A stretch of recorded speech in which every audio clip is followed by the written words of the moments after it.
안녕하세요. 은행장인 오빈아빠입니다.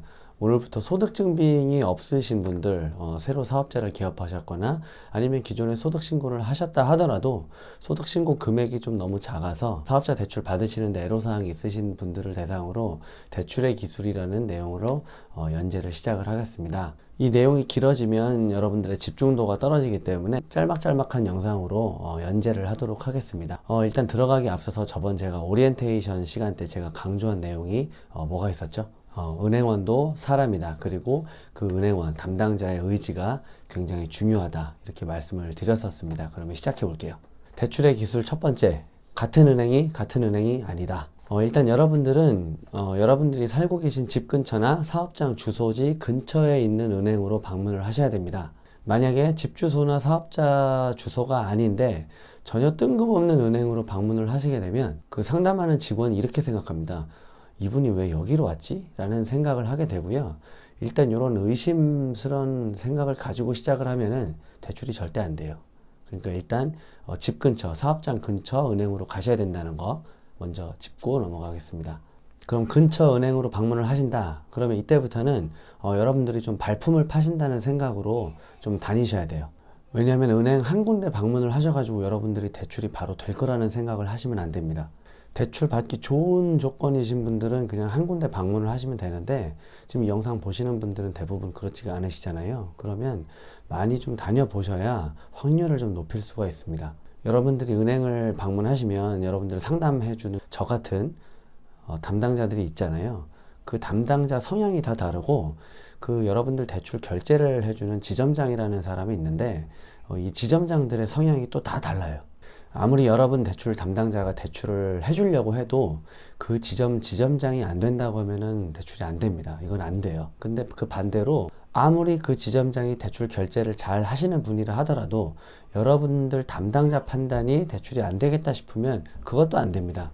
그러면 둘 중에 더 누가 중요하냐? 제가 생각하기에는 여러분들 상담하는 그 담당자가 더 중요합니다. 웬만하면 대출 담당자가 진행을 하려고 하면은 일반적인 지점장들은 보통 승인을 해줍니다. 승인을 해주는데 제가 늘 말씀드리는 게 그 지점장도 사람이잖아요. 그러면 사람 따라 좀 달라지는데 이 대출에 좀 유난히 인색한 지점장들이 있어요. 근데 만약에 여러분들이 방문하신 지점이 그런 지점장이 있는 지점이다. 그러면 대출 받기가 쉽지가 않죠.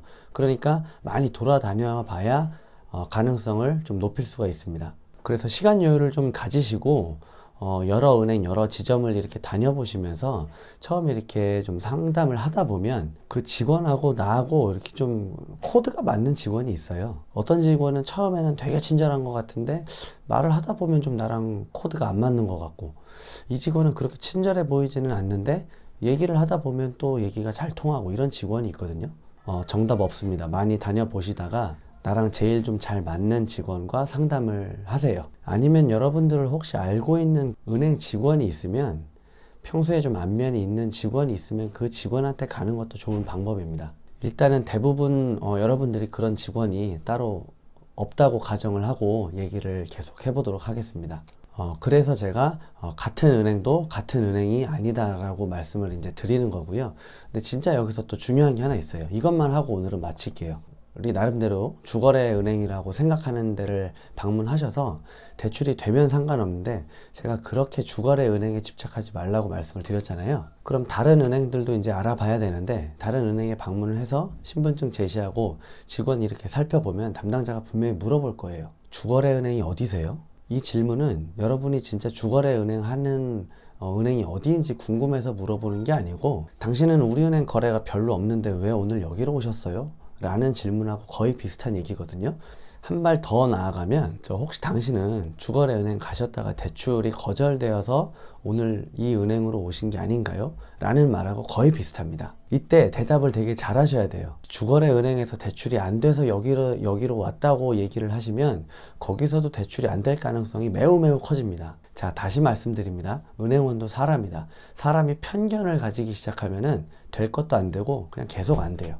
주거래 은행에서 안 됐다고 하면 안 될 만한 이유가 있으니까 안 됐겠지라는 편견을 가지게 됩니다. 반대로 그 담당자가 좀 해주고자 하는 의지를 갖게 되면 정말 힘들어 보이고 안 될 것 같은 것도 되게 되는 경우가 많이 있거든요. 그러니까 차라리 주거래 은행 아닌데 왜 여기로 오셨냐는 질문에 여러분들은 이 정도로 답변하시는 게 좋습니다. 제가 사업을 시작한 지 얼마 안 돼서 주거래 은행이 특별히 있지도 않고 은행 거래를 한쪽으로 옮기면 오히려 조건이 더 좋을 수도 있다는 얘기를 듣고 여기로 왔습니다 라고 답변하시면 무난합니다. 그럼 그 얘기를 들은 직원은 혹시 서류 가져오신 거 있으신가요? 라고 이제 다음 단계로 넘어가게 되겠죠. 자, 그럼 이제 여기까지 들으시면 이렇게 생각하실 수도 있어요. 그냥 그렇게까지 할 바에야 지금 현재 내가 그래도 내 나름의 주거래 은행이라고 생각하고 있는 은행으로 가는 게 좀 낫지 않나? 라고 생각을 하실 수도 있습니다. 근데 그게 꼭 그렇지는 않은 게 요것도 한번 잘 생각해 보셔야 되는데, 은행이 좋아하는 고객하고 은행원이 좋아하는 고객이 서로 다르기 때문에 제가 아예 그냥 거래를 옮기셔서 새로운 은행으로 가보시는 것도 괜찮다고 말씀을 드리는 거고요. 이 얘기는 다음 시간에 계속 하겠습니다. 긴 영상 봐주셔서 감사합니다.